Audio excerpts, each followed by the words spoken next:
Section 1. You will hear a woman telephoning for information about a festival. First, you have some time to look at questions 1 to 7.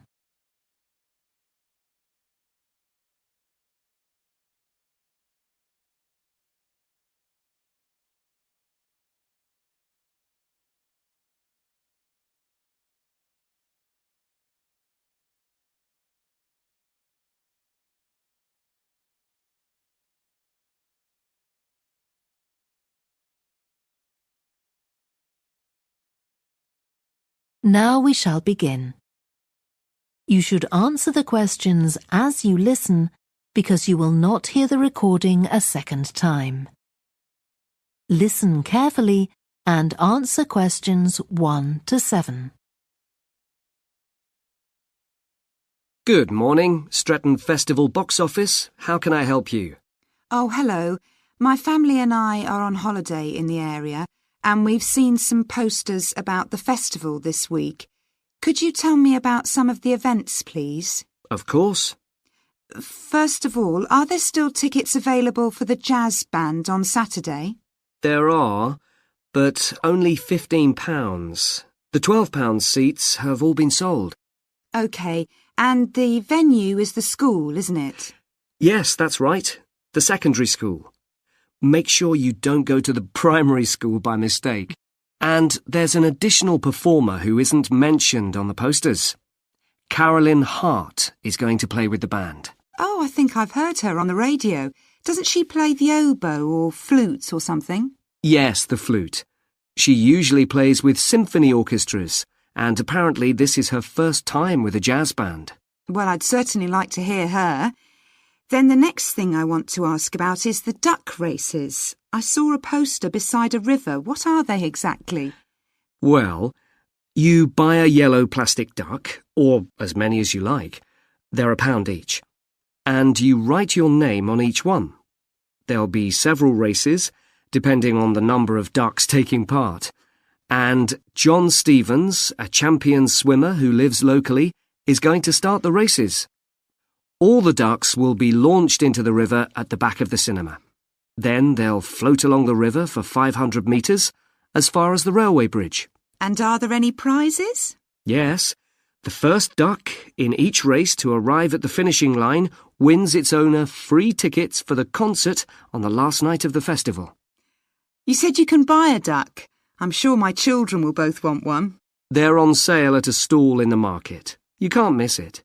It's got an enormous sign showing a couple of ducks. OK, I'll go there this afternoon. I remember walking past there yesterday. Now, could you tell me something about the flower show, please? Well, admission is free, and the show is being held in Bythwaite Hall. Sorry, how do you spell that? Bythwaite.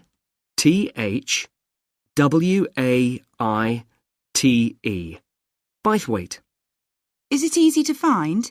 I'm not very familiar with the town yet. Oh, you won't have any problem. It's right in the centre of Stretton. It's the only old building in the town, so it's easy to recognise. I know it. I presume it's open all day. Yes, but if you'd like to see the prizes being awarded for the best flowers, you'll need to be there at 5 o'clock. The prizes are being given by a famous actor, Kevin Shapless. He lives nearby and gets involved in a lot of community events. Gosh, I've seen him on TV. I'll definitely go to the prize giving. Right. Before you hear the rest of the conversation, you have some time to look at questions 8 to 10.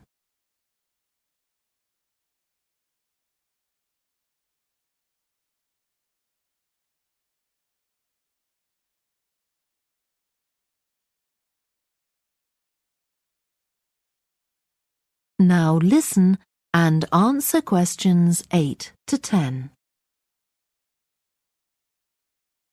I've seen a list of plays that are being performed this week, and I'd like to know which are suitable for my children and which ones my husband and I might go to.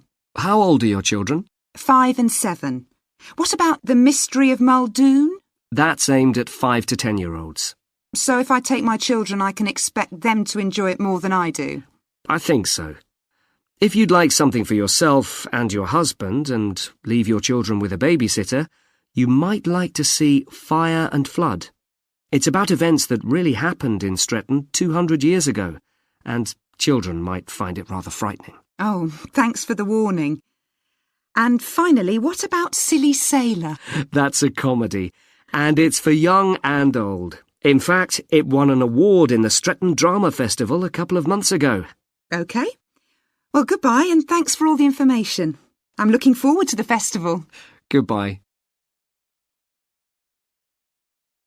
That is the end of section 1. You now have half a minute to check your answers.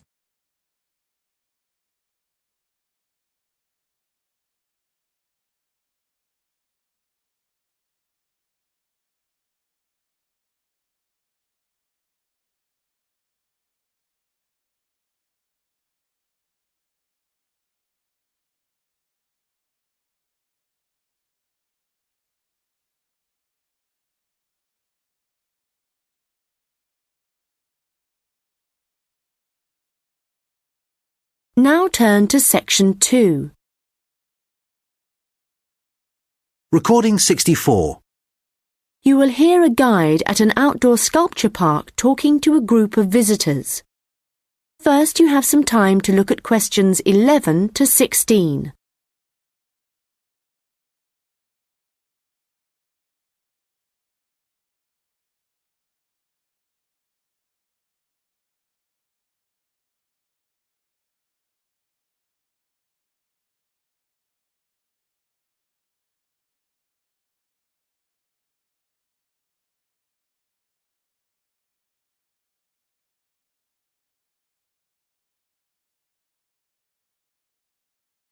Hello everyone and welcome to the Anglia Sculpture Park.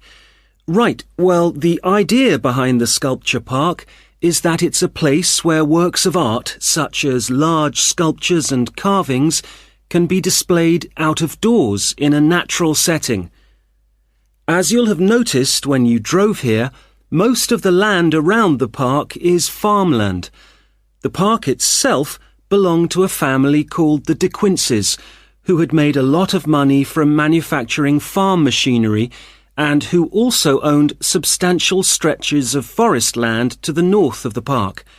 They built a house in the centre of the park, not far from where we're standing now, but this burnt down in 1980 and the De Quinces then sold the land. The Anglia Sculpture Park isn't the only one in the country. Several of the London parks sometimes display contemporary sculptures, and there are a couple of other permanent sculpture parks in England. But we're unique in that some of our sculptures were actually created for the sites they occupy here, and we also show sculptures by a wider range of artists than anywhere else in the country. For example, at present we have an exhibition by Joe Tremaine of what he calls burnt sculptures. These are wood and stone sculptures that he's carved and marked with fire to illustrate the ferocity and intensity of the forces that have shaped our planet over millions of years. They look really dramatic in this rural setting. To see some of the sculptures, you'll need to follow the path alongside the lower lake. We had to renovate this after the lake overflowed its banks a couple of months ago and flooded the area. The water level's back to normal now, and you shouldn't have any trouble. The path's very level underfoot. You should be back at the visitor centre at about 4 o'clock. If you have time, it's worth taking a look at the centre itself. It's not possible to go upstairs at present, as builders are working there adding another floor, but the rest's well worth seeing. The architect was Guy King. He was actually born in this part of England, but he recently designed a museum in Canada that won a prize for innovation in public buildings. If you want to get something to eat when you get back, like a snack or a sandwich, The terrace room is currently closed, but you can go to the kiosk and buy something, then sit on one of the chairs overlooking the lower lake and enjoy the view as you're eating. Before you hear the rest of the conversation, you will have some time to look at the questions 17 to 20.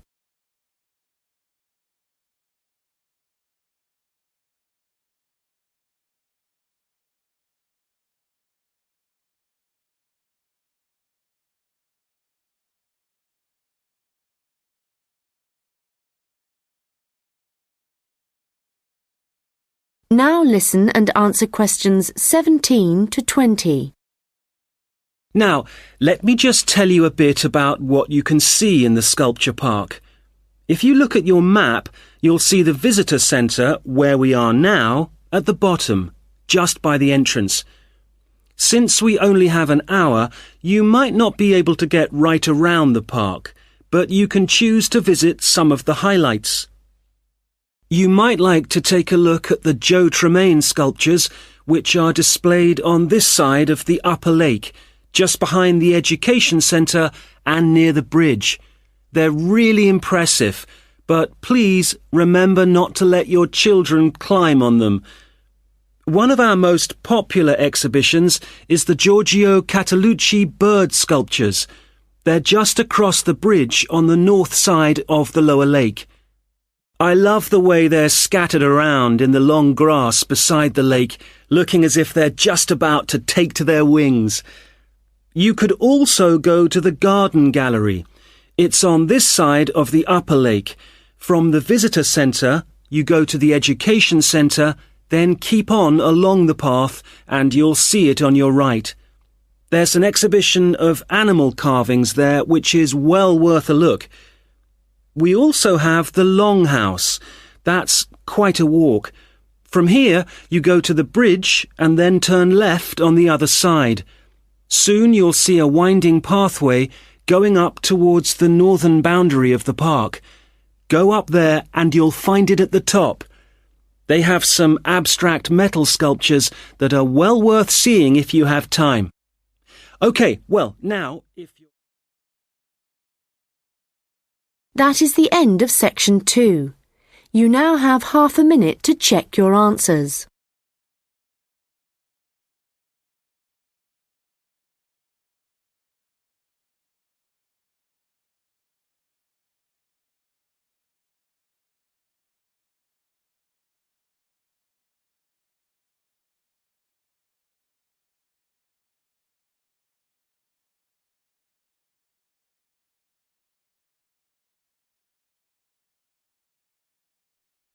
Now turn to section 3.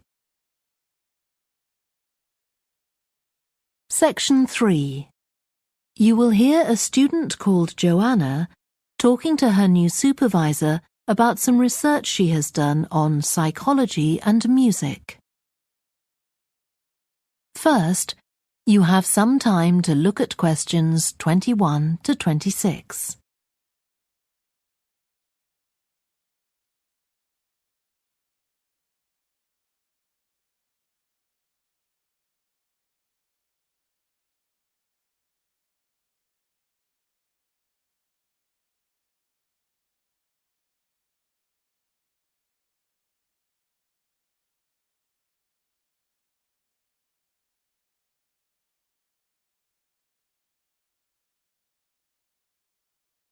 Now listen carefully and answer questions 21 to 26.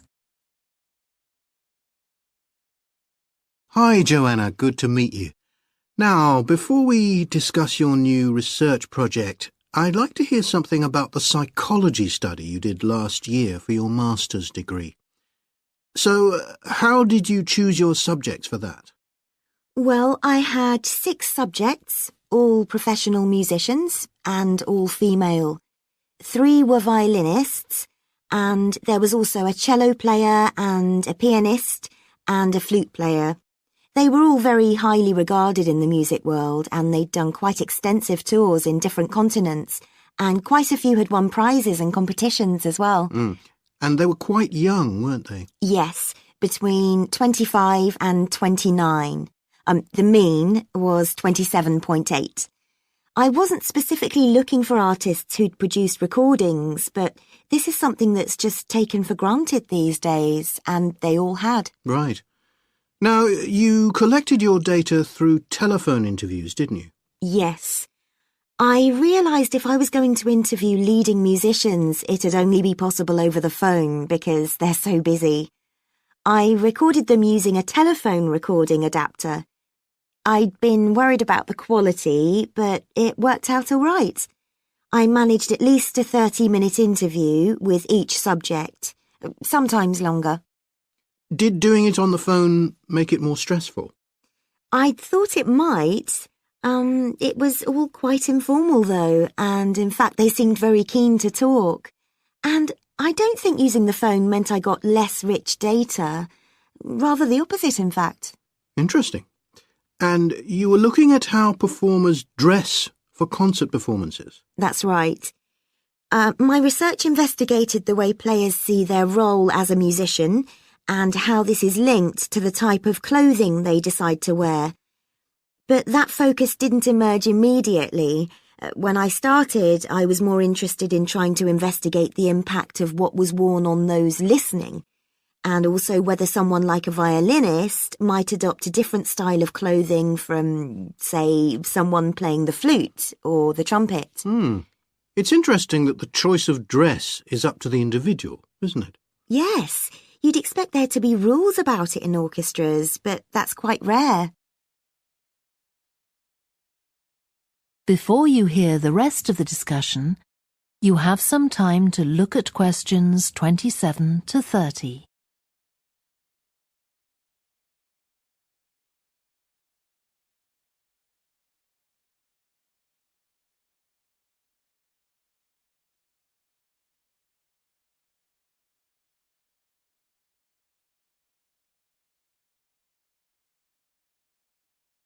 Now listen and answer questions 27 to 30.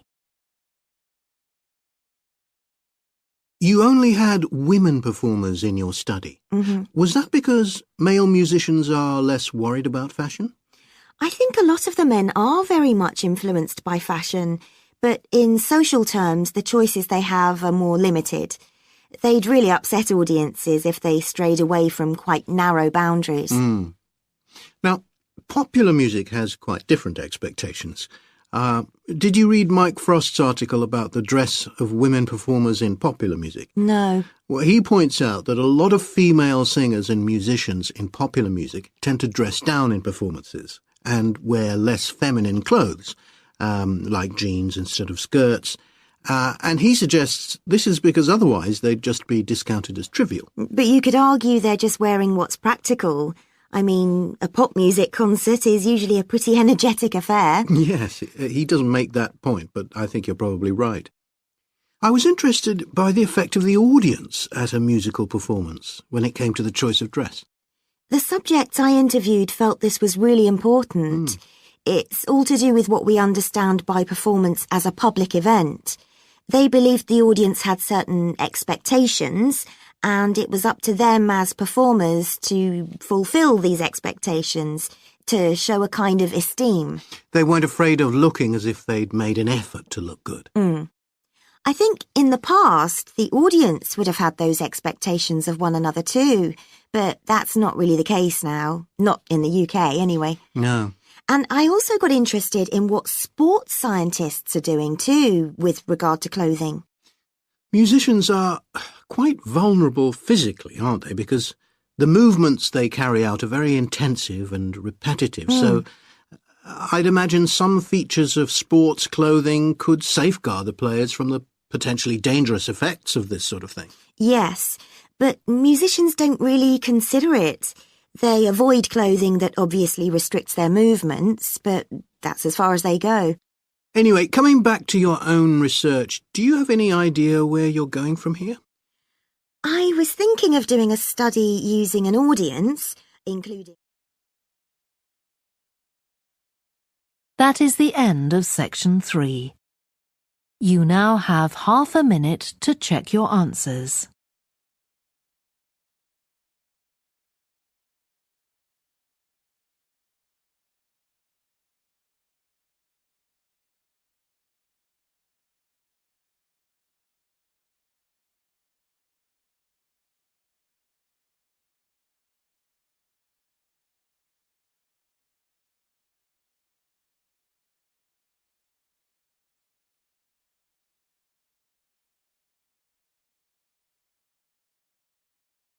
Now turn to section 4. Recording 66. You will hear part of a lecture about the history of fireworks in Europe. First, you have some time to look at questions 31 to 40.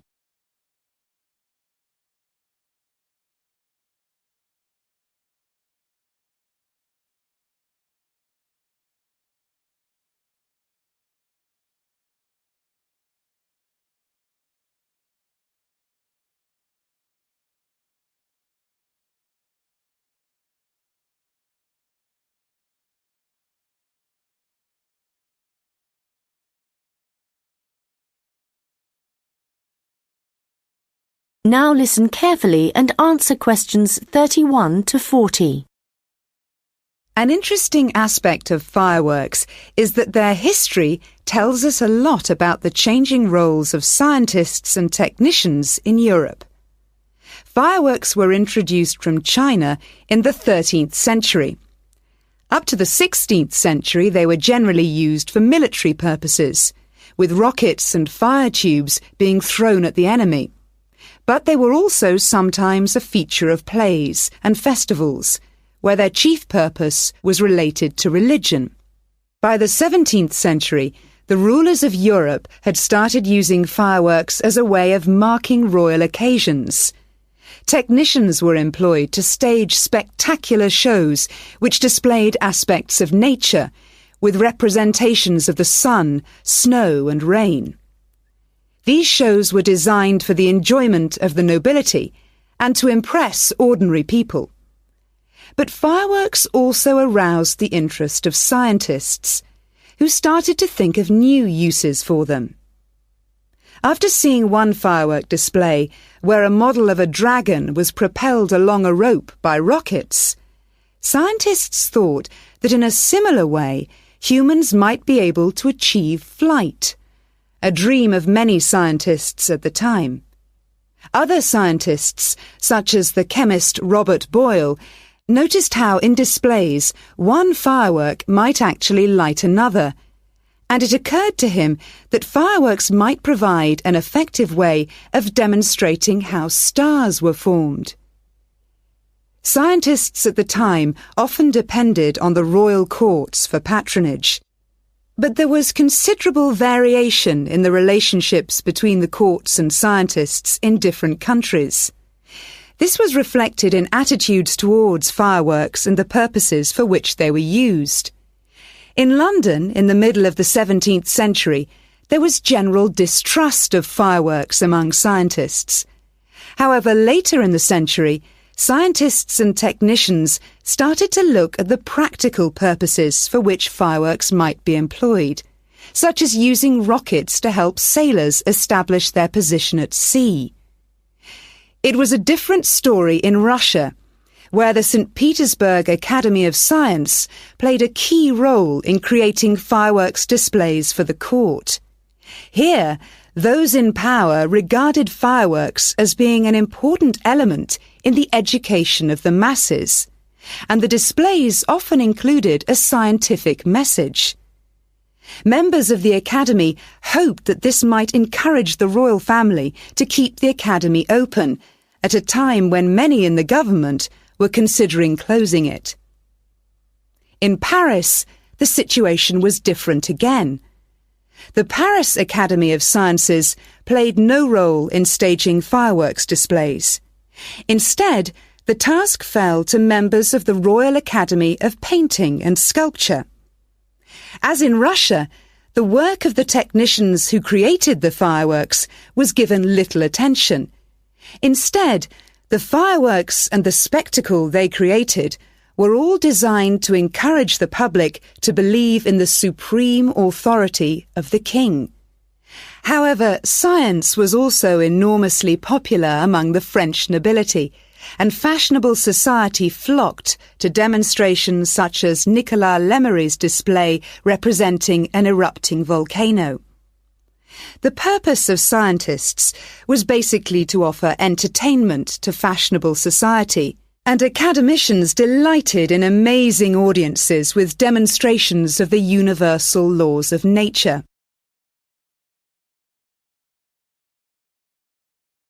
In the course of the 18th century, the circulation of skills and technical exchange led to further developments. Fireworks specialists from Italy began to travel around Europe, staging displays for many of the European courts.